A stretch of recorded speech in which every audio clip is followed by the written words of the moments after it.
नमस्कार बंधुगण, आजिर नुआ कहानी को आपण मानक स्वागत। मोर नाम समीर एवं मोर बयस 20 वर्ष। निकटरे मो ग्रीष्म छुट्टी कटाइबा लगी मो भौणीर घर को जाइथिली। जेउठारे मो भौणीर घर थिला तांको घर पाखरे एक भाउज रहुथिले। भाउज बहुत भद्र एवं उत्तम प्रकृतिर थिले। दिने मो भौणी घर छात उपरे ठिया होइथिले। सेठारे मते छिड़ा होइथिबार देखि भाउज डाकिले। सते जेपरी से मते आगरू जानिथिले एवं चिन्हिथिले।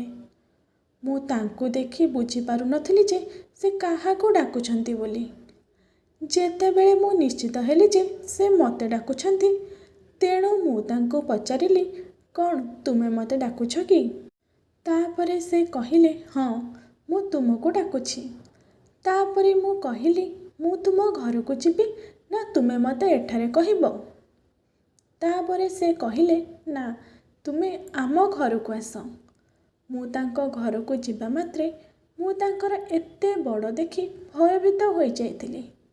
तांकर एते बड़ घर थिला एवं सेही घरे केवल भाउज एकुटिया रहुथिले। तांकर मध्य कौनसी संतान नथिले।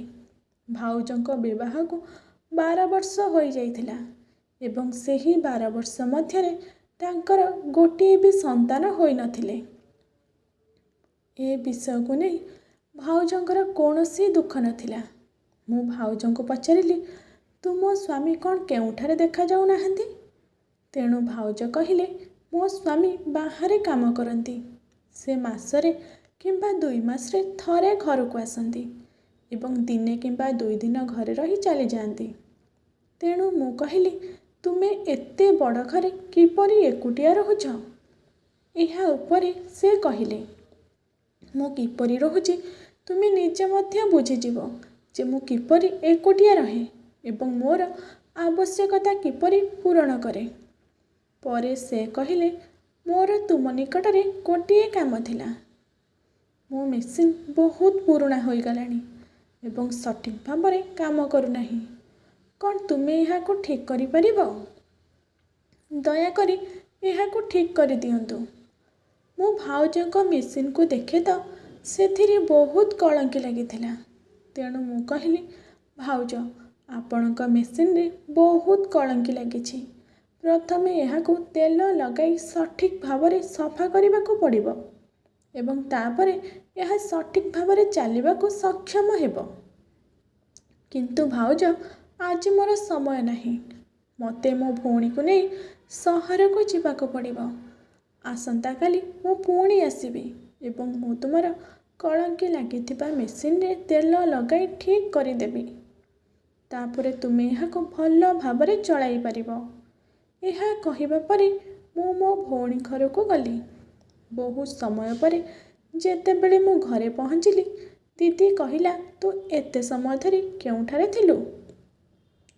तापरे मु कहिली जे मु छात उपरे थिली। पड़ोसी भाउज मते डाकिथिले, तेणु मु तांको घर को जाइथिली। एहा सुनिबा परे दीदी मो उपरे टिके रागी जाई मते कहिला, तू मते न कही सेठाको काहेकि गलु? तापरे मु कहिली, कौन हैला दीदी, सेठाको जिबारे किछि असुविधा अछि कि?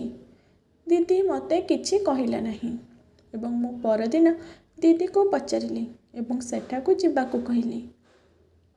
किंतु दीदी मते मना करिदेला एवं कहिला जे तू सेठाको जीवु नहीं। तेणु मु तांको पचारिली, शेषरे सत कौन अटे? तापरे दीदी मते कहिला जे से जणे विधवा अटंती एवं से सजबाज हुअंती और सब किछि करंती, किंतु से ए सब करिबा उचित नुह। तापरे मु कहिली जे से कहउचंती जे तांको स्वामी बाहरे कौनसी स्थान रे काम करंती एवं से मासरे किंबा 2 मासरे थरे घर को आसंती। एहा उपरे मो भौणी कहला, ना एहा आदौ सेपरि नुह। तापरे दिने मु मो भौणी ठारु लुचि सेही भाउजंको घर को जाई पचारिली, तुम स्वामी आसी नाहंती कि? तापरे से कहिले जे से आसीबाको आउ 1 मास लागिबो। तापरे मु कहिली, भाउज तुमे काहेकि मिछ कहूछ? ମୁଁ ତୁମକୁ ଜାଣେ। ତୁମେ ଜଣେ ବିଧବା ଅଟ। ତେବେ ତୁମେ ଏପରି କାହିଁକି କରୁଛ? ତାପରେ ସେ କହିଲେ, ତୁମେ କିପରି ଜାଣିଲ? ଏବଂ ଏହା କହିବା ମାତ୍ରେ ସେ କାନ୍ଦିବାକୁ ଲାଗିଲେ ଏବଂ ସେ ମୋତେ ତାଙ୍କ କାହାଣୀ ବିଷୟରେ କହିବା ଆରମ୍ଭ କଲେ। ସେ କହିଲେ ଯେ ମୁଁ ଏବଂ ମୋ ସ୍ୱାମୀ ଆମେ ପରସ୍ପରକୁ ବହୁତ ଭଲ ପାଉଥିଲୁ ଏବଂ ପରସ୍ପରକୁ କିଛି ଅଭାବ ଅନୁଭବ କରିବାକୁ ଦେଇନଥିଲୁ। ମୋ ସ୍ୱାମୀ ଜଣେ ବହୁତ ଭଲ ମଣିଷ ଥିଲେ ଏବଂ ମୁଁ ତାଙ୍କୁ ବହୁତ ପସନ୍ଦ କରୁଥିଲି। ଜଣା ନାହିଁ ଆମର ଯୋଡ଼ିକୁ କାହାର ନଜର ଲାଗିଗଲା ଏବଂ ସେ ଏକ ଦୁର୍ଘଟଣାରେ ଏହି ଦୁନିଆ ଛାଡ଼ି ଚାଲିଗଲେ। ମୁଁ ଏସବୁ ଦୁଃଖକୁ କିପରି ସହ୍ୟ କରିପାରିଲି ତାହା ମୁଁ କଳ୍ପନା କରିପାରିବି ନାହିଁ ଯେ ମୁଁ ଏହାକୁ କିପରି ସହ୍ୟ କଲି। ତେଣୁ ମୁଁ ତାଙ୍କ ସ୍ମୃତିରେ ବଞ୍ଚିବା ପାଇଁ ଏସବୁ କଲି, ଯାହାଦ୍ୱାରା ମୁଁ ଅନୁଭବ କରିବି ନାହିଁ ଯେ ମୋ ସ୍ୱାମୀ ଏହି ଦୁନିଆରେ ଆଉ ନାହାନ୍ତି ବୋଲି। ଭାଉଜଙ୍କ ଏହି କଥା ଶୁଣିବା ପରେ ମୋ ଆଖିରେ ଲୁହ ଆସିଗଲା। ଭାଉଜଙ୍କର ଏହି ଦୁଃଖ ମୁଁ ଆଉ ଦେଖିପାରୁନଥିଲି। ମୁଁ ପ୍ରତିଦିନ ତାଙ୍କୁ ଦେଖୁଥିଲି, କିନ୍ତୁ ଯେବେଠାରୁ ସେ ମୋତେ ସତ ଜଣାଇଥିଲେ ସେବେଠାରୁ ତାଙ୍କ ଆଖିରେ ଲୁହ ଥିଲା। ମୁଁ ମନେ ମନେ ଚିନ୍ତା କରୁଥିଲି ଯେ ମୁଁ କିପରି ଭାଉଜଙ୍କୁ ଏହି ଦୁଃଖରୁ ବାହାର କରିବି। ମୁଁ ବାହାର ବି କିପରି କରିପାରିବି? ମୋ ଭଉଣୀ ତ ତାଙ୍କୁ ଆଦୌ ପସନ୍ଦ କରୁନଥିଲା। ତାପରେ ଦିନେ ମୋତେ ଭାଉଜ କହିଲେ, ମୁଁ ମୋର ମେସିନ୍ ମରାମତି କରିବାକୁ ତୁମକୁ କହିଥିଲି, ଯାହାଦ୍ୱାରା ମୋର ଗୁଜୁରାଣ ମେଣ୍ଟାଇ ପାରିବି ଏବଂ ମୁଁ କିଛି ରୋଜଗାର କରିପାରିବି। ମୁଁ କହିଲି, ଠିକ୍ ଅଛି ଭାଉଜ ଏବଂ ମୁଁ ତାଙ୍କ ମେସିନ୍ ଚେକ୍ କଲି। ଏଥିରେ ବହୁତ କଳଙ୍କି ଲାଗିଥିଲା। ମୁଁ ପ୍ରଥମେ ସମସ୍ତ କଳଙ୍କି ବାହାର କରିଦେଲି। ତାପରେ ପୁରା ମେସିନ୍ରେ ତେଲ ଲଗାଇବା ପରେ ମୁଁ ଏହାକୁ କ୍ରମାଗତ ଭାବରେ ଅଧଘଣ୍ଟା ଚାଲୁ ରଖିଲି। ଅଧଘଣ୍ଟା ଚଳାଇବା ପରେ ମେସିନ୍ ପୁରା ନୂଆ ହୋଇଗଲା ଏବଂ ଭାଉଜ ମଧ୍ୟ ମେସିନ୍କୁ ଦେଖି ବହୁତ ଖୁସି ହୋଇଗଲେ ଏବଂ ତାଙ୍କ ମୁହଁରେ ହସ ଦେଖାଗଲା। ତାପରେ ମୁଁ ମେସିନ୍ ଠିକ୍ କରି ଚାଲିଗଲି। ବର୍ତ୍ତମାନ ମୁଁ ଭାଉଜଙ୍କୁ କହିଥିଲି ଯେ ମୋତେ 1 ସପ୍ତାହ ପାଇଁ ପ୍ରତିଦିନ ଅଧଘଣ୍ଟା ମେସିନ୍ ଚଳାଇବାକୁ ପଡ଼ିବ। ତେଣୁ ଭାଉଜ କହିଲେ, ତୁମେ ପ୍ରତିଦିନ ଆସି ମେସିନ୍ ଚଳାଇ ପାରିବ। ତେଣୁ ମୁଁ ପ୍ରତିଦିନ ଭାଉଜଙ୍କ ଘରକୁ ଯାଏ ଏବଂ ପ୍ରତିଦିନ ଅଧଘଣ୍ଟା ପାଇଁ ମେସିନ୍ ଚଳାଇଥାଏ। ମୁଁ ଭାଉଜଙ୍କ ଘରକୁ ପ୍ରତିଦିନ ଯିବା ଆସିବା ହେତୁ ମୁଁ ତାଙ୍କୁ ଭଲ ପାଇ ବସିଲି ଏବଂ ବୋଧହୁଏ ଭାଉଜ ମୋତେ ଭଲ ପାଆନ୍ତି କି ନାହିଁ ମୁଁ ଜାଣେ ନାହିଁ। ବର୍ତ୍ତମାନ ଦିଦି ମୋତେ କହିଲା, ଘରେ ମା ଏବଂ ବାପା ତୋତେ ବହୁତ ମନେ ପକାଉଛନ୍ତି, କିନ୍ତୁ ମୁଁ ଏଠାରୁ ଯିବାକୁ ଚାହୁଁନଥିଲି। ମୁଁ ଭାଉଜଙ୍କ ଜୀବନକୁ ସଜାଡ଼ିବାକୁ ଚାହୁଁଥିଲି। ମୁଁ ଭାଉଜଙ୍କୁ କହିଲି, ଭାଉଜ ତୁମେ କ'ଣ ମୋ ପତ୍ନୀ ହୋଇପାରିବ କି? ମୁଁ ତୁମକୁ ଭଲ ପାଉଛି। ଏହା ଶୁଣିବା ପରେ ଭାଉଜଙ୍କ ଆଖିରେ ଲୁହ ଆସିଗଲା ଏବଂ କାନ୍ଦି କାନ୍ଦି ଭାଉଜ କହିଲେ, ତୁମେ ଜଣେ ବିଧବାଙ୍କୁ ବିବାହ କରି ତୁମର ଜୀବନକୁ କାହିଁକି ନଷ୍ଟ କରିବ?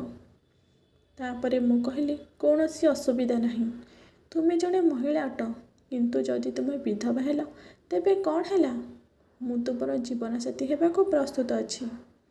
ଏତିକି କହି ମୁଁ ମୋ ଘରକୁ ଫେରିଗଲି। କିନ୍ତୁ ମୁଁ ଭାଉଜଙ୍କ ମୋବାଇଲ୍ ନମ୍ବର ନେଇଥିଲି ଏବଂ ମୁଁ ବର୍ତ୍ତମାନ ତାଙ୍କ ସହ କଥାବାର୍ତ୍ତା କରୁଛି। ଦୟାକରି ଆମକୁ କୁହନ୍ତୁ ଯେ ଆମେ ଏହି ସମ୍ପର୍କକୁ ଆଗକୁ ନେବା ଉଚିତ କି ନୁହେଁ। କ'ଣ ମୁଁ ଭାଉଜଙ୍କୁ ବିବାହ କରି ତାଙ୍କ ଜୀବନ ସଜାଡ଼ିବା ଉଚିତ ହେବ କି? ତାଙ୍କ ମଧ୍ୟ ସମସ୍ତ ଦୁନିଆର ସବୁ ଖୁସି ମିଳୁ, ଏହା ମୁଁ ଈଶ୍ୱରଙ୍କ ନିକଟରେ ପ୍ରାର୍ଥନା କରୁଛି।